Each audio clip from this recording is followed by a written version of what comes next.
Welcome. Tonight is Thursday, October 1st.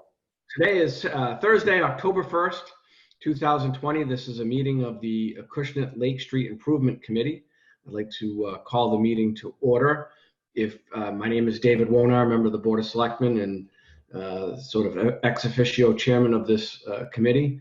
But as we said at our first meeting, this is really a committee made up of the residents and those who are interested in improving Lake Street. And I'm just serving as the essentially the facilitator. And so with that, let's do a roll call to determine who is here. So we can just go around the horn one at a time. I guess I'll start. Pam Labonte, town clerk and resident. Good evening, Erica Ruda, member of the Acushnet Fire Department and town resident, 5 Sherry Lane, right off of Lake Street. Great. Gary Copper from the Acushnet Police Department and the town resident. Scott Daggett from 12 Blueberry Drive. Brian Doobie, town resident. Neil Wagner, lifetime resident of Acushnet. I live at 140 Lake Street.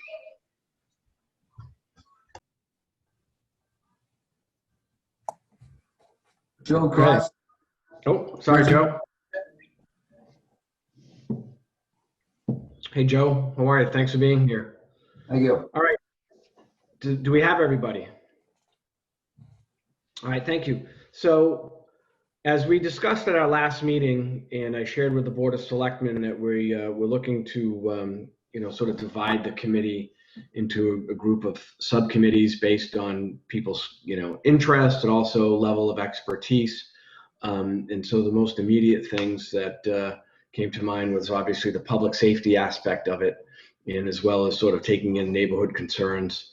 Then the maintenance and restoration of the waterways, which obviously is really critical, and then talk about the beautification and sort of the utilization of it. And so as I reported at our last meeting, the Board of Selectmen, we have, or I think by email, approved $5,000 to move forward with the water restoration, and the board will approve the contract. So I'll leave it to Scott Daggett, who is sort of running point on that, just to update the group on where we're at, and we can then talk about what the next steps might be and what we should expect.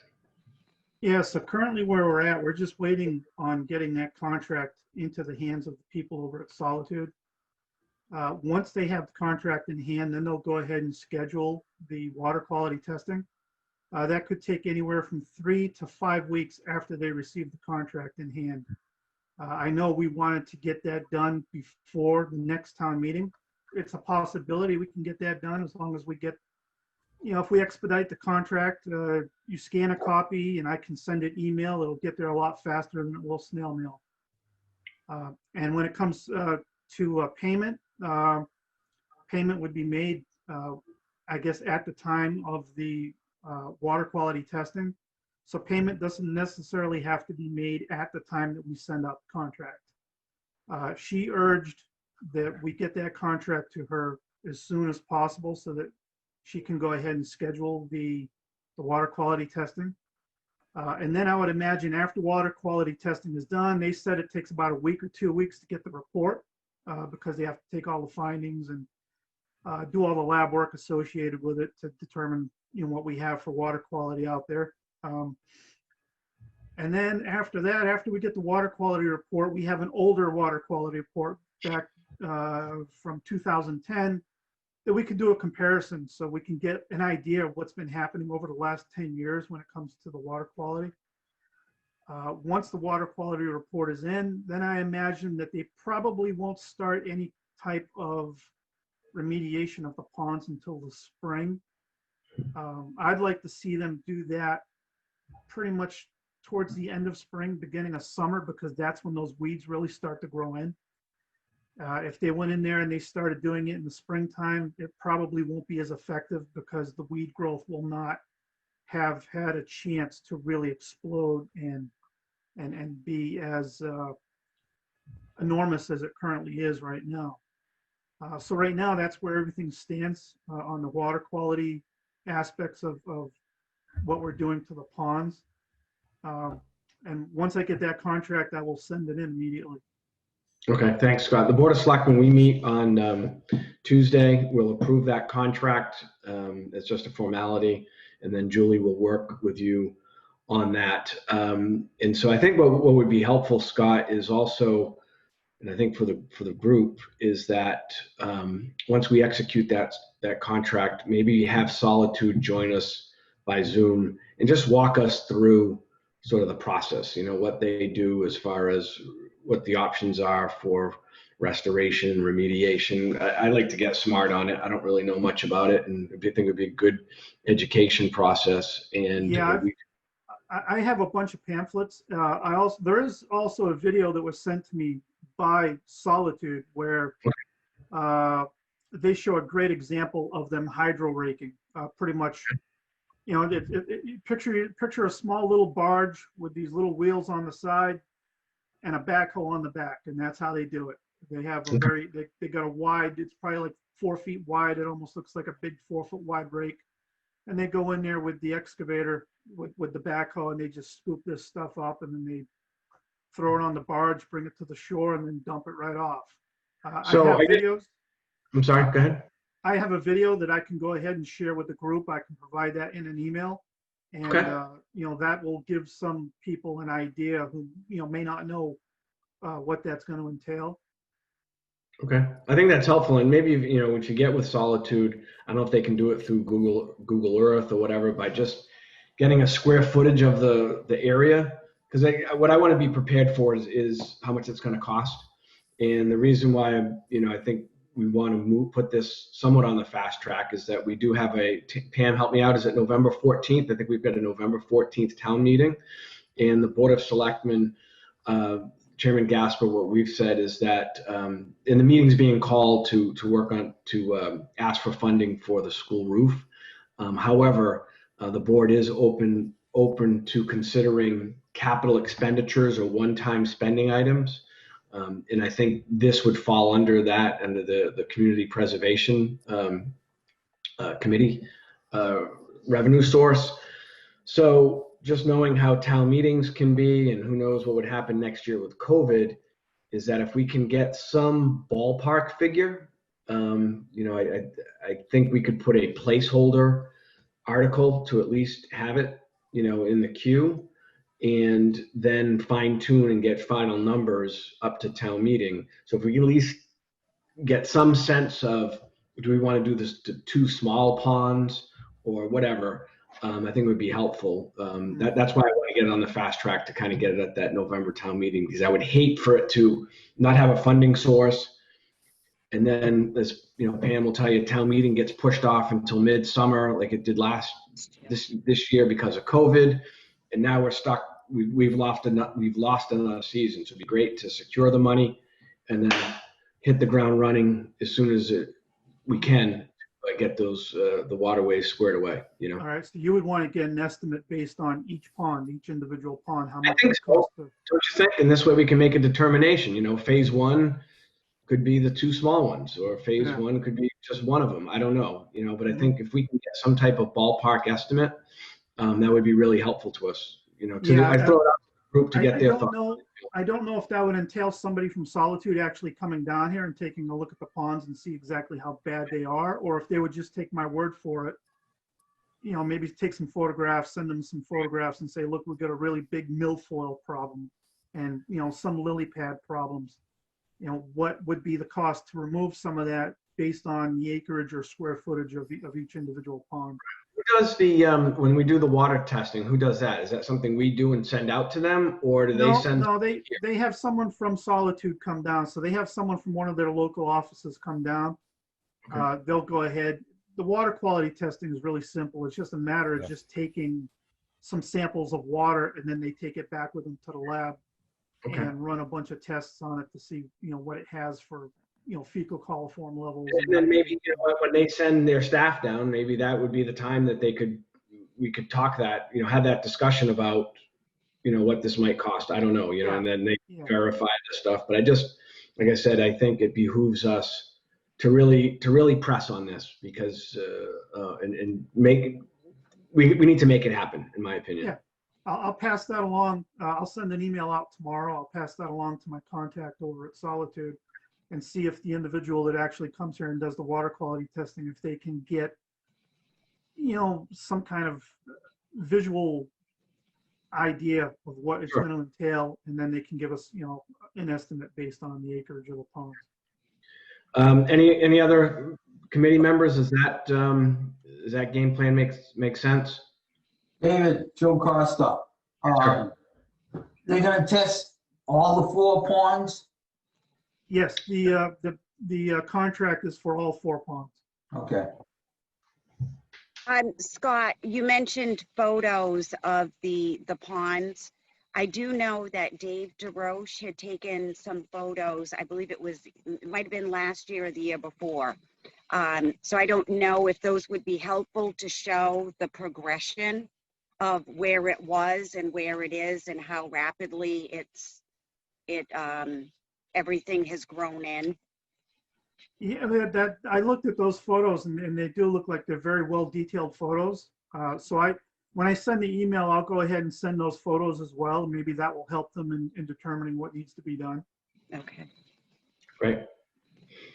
Okay, and then obviously, the other thing will be if we're able to go to, get an article at town meeting, then naturally Scott and committee members, as many of you could attend to speak to this, I think would be really helpful. So I think we're good. I think we're in good shape in that regard. I don't know, Joe Correa from the Board of Health, any thoughts on your end? And I know Merrill Lee, she mentioned to me that she's pursuing a grant. There's a $50,000 grant that's out there for water remediation stuff. So she's working on that, which is good. Joe, any thoughts on your end from a water standpoint? Anything that sticks out or concerns? Is Joe on? I didn't see Joe Correa. Okay, all right. I thought maybe I got my Joes mixed up. Sorry about that. All right. Well, if there are no other questions regarding or comments regarding the water aspect of it, to Sergeant Copper and Eric. On the public safety side of things, I don't know, Gary, if you've had a chance to, and Eric, take a look at the area, if there's anything that sticks out. And speaking with Dan Menard, there is money set aside for guardrails already, and there's guardrails ready to roll.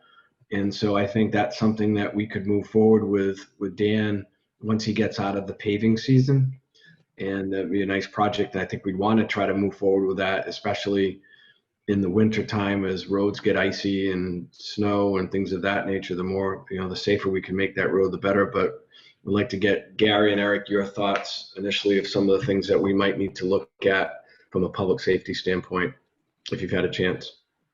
Yeah, I haven't talked to Eric about this yet, but I have spoken with Sergeant Matten and also Dan Menard in the past. The section, obviously the priority for us is the safety aspect along the street for the kids and the fishermen and so forth. Originally, a couple years ago, our plan was to extend the guardrails down on the south pond on that side. We've also kind of floated a new idea. If we're going to clean up the 2 small ponds, the bigger of the small ponds, maybe do some brush hogging to get people walking past so they can fish towards the back of that pond, get them away from the road, and have several different areas. That's what we're talking about right now. Obviously, the guardrail stuff is pretty much ready to go because we've done it already. We kind of know what the costs are and the time frame. So I believe, and Dan did say he had money put aside, so that's where we're at right now. Sergeant Matten and I are going to look into any type of extra posting along the roadway. Also figure out ways of, if there's any, of trying to slow down traffic even more. Whether that's through extra patrols or extra flashing speed limit signs and so forth. That's what we're talking about right now. If anybody else has any ideas or especially the people that live along Lake Street that have any ideas, we'll gladly listen to them and see if we can come up with some sort of plan. Gary, I like the idea of clearing out some of the brush, and working with what we have. There may be some easier solutions than, widening out the road or doing these other things that we could do for relatively short money, especially with the equipment that we have. And I was going to say at the end of the meeting, I really encourage all of you, if you haven't had a chance to see it, to go down to the Acushnet River down by the Slocum Street. There's a real fun project going on over there, and literally in like 3 days, Dan has cleaned that whole thing out, and it's going to be really nice. And that could be sort of a template for what goes on at Lake Street and build a little momentum. And, although we're the Lake Street Improvement Committee, if you all had the time and energy, we could maybe dedicate a meeting to that as well, to the river, and, see what we can do and get things going on both sides of town. But so, yeah, I like that idea of clearing out some of the existing brush there. We were talking about, I don't know if you had a chance to walk the Sawmill property where they have the walking paths. There's actually areas there that they've cleared out for fishing in the back. Something similar to that. We were hoping to do something like that along the back of that pond. That'd be awesome. Great. Eric, anything on your end? Because you've been down there a lot, obviously. Anything sticks out from your perspective? Yeah, 42 years living on the lake, and we could see, we see the progression of the lake in different aspects. Some of the great improvements is what they've done already with the road as far as safety to the residents and the people using that as recreation.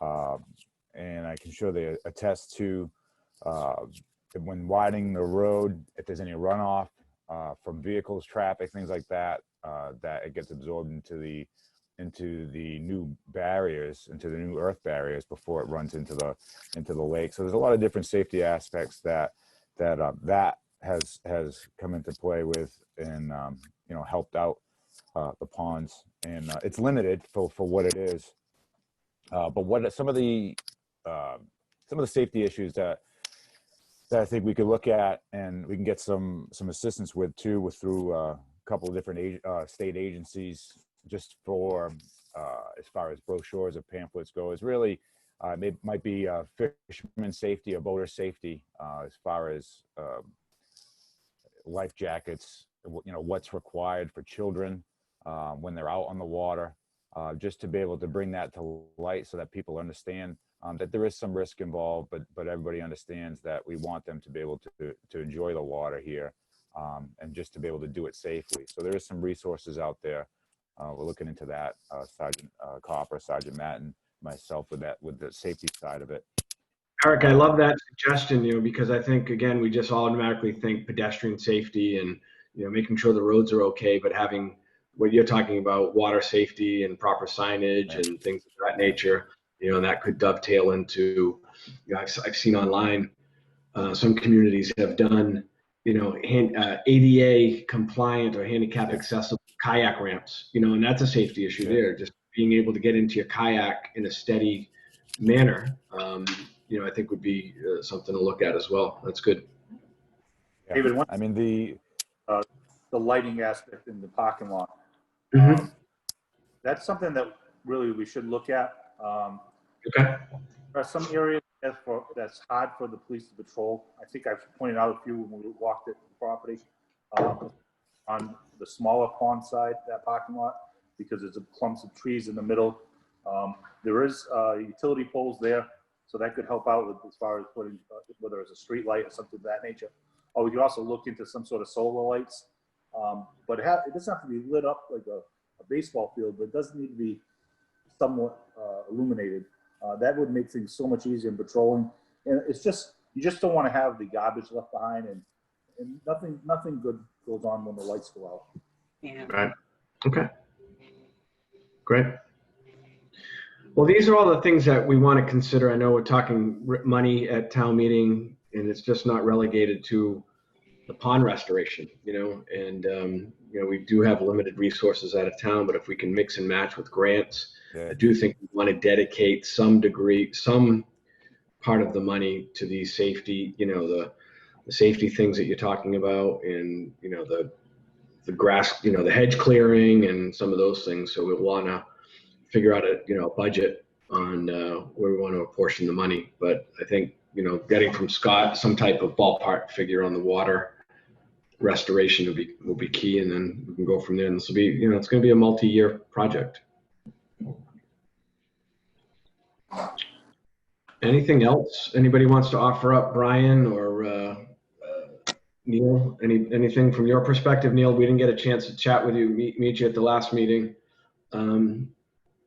What's on your mind as far as the lakes these days?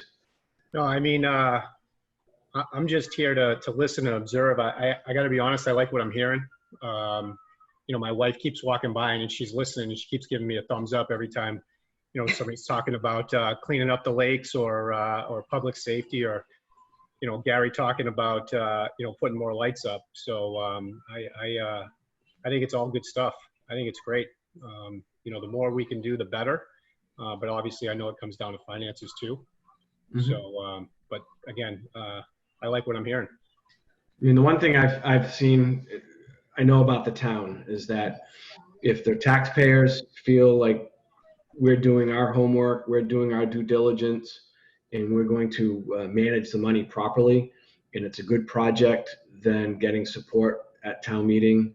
It's all about the presentation. I've seen it with the soccer fields, Pope Park, and I know with the staff we have, we turn out a good product when it's all said and done. And so, to the committee members or the residents who are watching, there's no such thing as a bad idea. And I think a critical component is, yes, getting things up and running.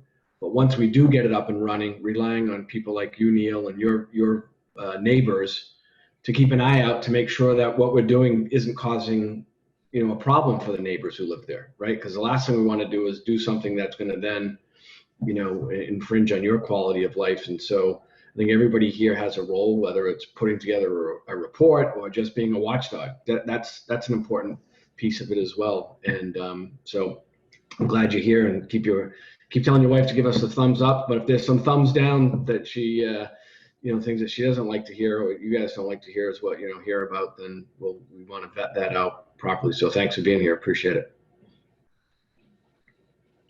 Speaking of people support, there's been a lot of good comments on the All Things Acushnet page. Yeah. I posted that video that you requested me to post, and keep it updated, as to what we're trying to do and what we want to do. A lot of people have, a lot of very good comments and positive responses. And at one point I was thinking of maybe creating a Facebook group specifically for the Acushnet River and Lake Street. Still in the process of trying to figure out how to work that out.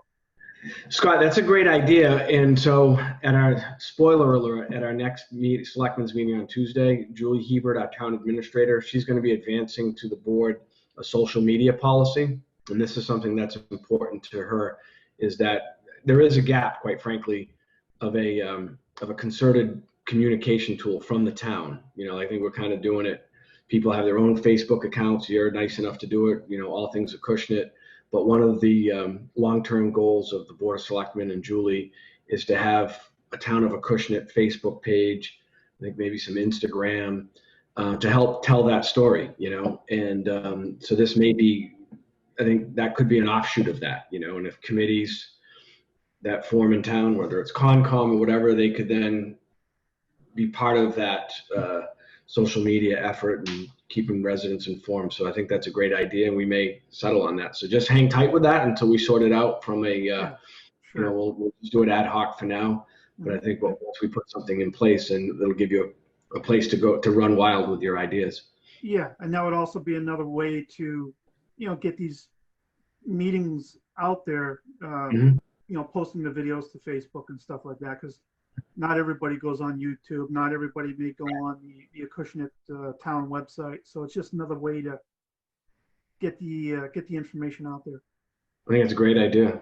Love that. All right. Well, I know people are tight for time, and this first meeting was just wanted to try the Zoom, maximize people's involvement. If you can do it from the comfort of your home, and I'm all for that. At some point we'll want to do these in person. But the two action items to come out of this is that we're going to work with Scott and Julie and get Solitude moving. In that regard, trying to get some ballpark figure what the water remediation will will cost to try and target town meeting. Gary, Eric, and Mike on the public safety side. Maybe we can get from Dan Menard what he thinks it'll cost. Maybe it's just, sweat equity, and it's already stuff that we have to clear out some of that brush. And I think, realistically, we want to target the spring. There's use this time in the fall, in the winter to really game plan it out, and then rock and roll come spring and target the summer. And then Pam, I don't know if this is something that would interest you at all, but it seems like maybe a natural fit. And for others who are interested is, if there's any bylaw tweaks that we need to look at as far as, allowing somebody to have a permit to rent kayaks down there, or, if we wanted to allow somebody to have a pop-up ice cream stand or a pop-up, hot dog stand. I don't know. I'm not saying that that's what we need to do, but are those things that we want to consider? Are there some bylaw tweaks that need to be done in order to facilitate something like that? So that's something I'd at least like to explore. It doesn't have to be what ends up coming out of there, but that might help with the, make it a family friendly place, in the long run. So that's another big picture thing I think this committee might want to consider.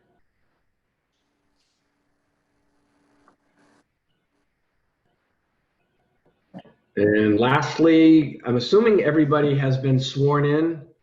If you haven't, please make that arrangement with Pam, town clerk. And Pam, I don't know, does somebody have to be physically, do you have to be there in person, or could you do this could you swear somebody in over Zoom if you had to?